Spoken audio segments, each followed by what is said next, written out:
Bonjour. Le moteur essence atmosphérique de 2,5 litres, 150 chevaux, a été développé par Mazda et a conservé les meilleures caractéristiques de la famille Duratec.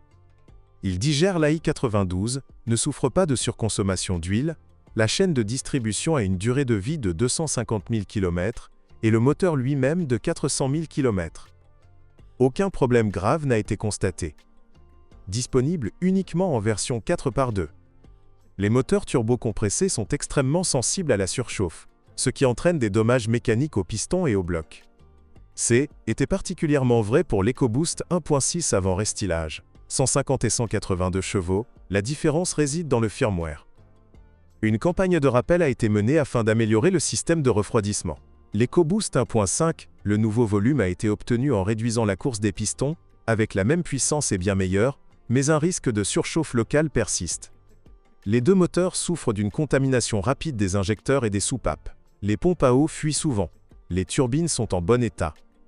La durée de vie totale des moteurs ne dépasse pas 220 000 à 250 000 km. Le diesel 2 litres, 140 chevaux, est un développement PSA. L'encrassement et l'usure rapide des injecteurs, la fuite du joint de vilebrequin arrière et la fonte du couvercle du filtre à carburant sont des problèmes systémiques. La vanne EGR et le filtre à particules peuvent également poser problème, mais le moteur peut parcourir entre 350 000 et 400 000 km. La combinaison diesel, boîte manuelle et 4x2 est extrêmement rare. Presque toutes les offres sont des 4x4 avec robot. Le robot PowerShift, anciennement Getrag, à embrayage humide, n'est pas pire que les DSG Volkswagen similaires, mais l'usure atteint souvent 100 000 km, entraînant des réparations complexes et coûteuses.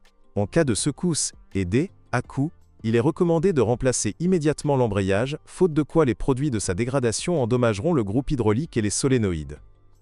Il n'y a aucun doute sur les boîtes de vitesse mécanique à 6 rapports. La grande majorité des voitures sont équipées d'une transmission automatique hydraulique 6F35. Elle est apparentée au GMC T36e Tom 40, aujourd'hui en difficulté, mais elle est plus robuste et plus fiable. La version d'avant le restylage se caractérisait par une usure rapide des embrayages de blocage du convertisseur de couple. La conception a ensuite été améliorée. La vidange est nécessaire tous les 45 000 à 50 000 km, la transmission automatique ayant une autonomie de 250 000 km. La transmission intégrale est mise en œuvre selon le schéma habituel des crossovers. L'embrayage enclenche automatiquement l'essieu arrière en cas de besoin. Les fuites sont le principal problème. Dans la suspension, au bout de 100 000 km, les sealant blocks et les paliers de support des amortisseurs avant cèdent généralement, et les supports de levier se bloquent. Souvent à faible kilométrage, la crémaillère de direction cogne et la nature de ces cognements est incertaine. La réparation, voire le remplacement, ne donne pas de résultat à long terme. Le constructeur considère ces cognements comme un bruit de fonctionnement. Les radiateurs du moteur et de la climatisation s'encrassent rapidement. Il est fortement conseillé de les rincer tous les 2 à 3 ans, surtout pour les voitures équipées de moteurs turbocompressés. Si vous connaissez d'autres pannes ou dysfonctionnements, n'hésitez pas à nous en faire part dans les commentaires. Votre avis pourra aider d'autres personnes à choisir une voiture d'occasion.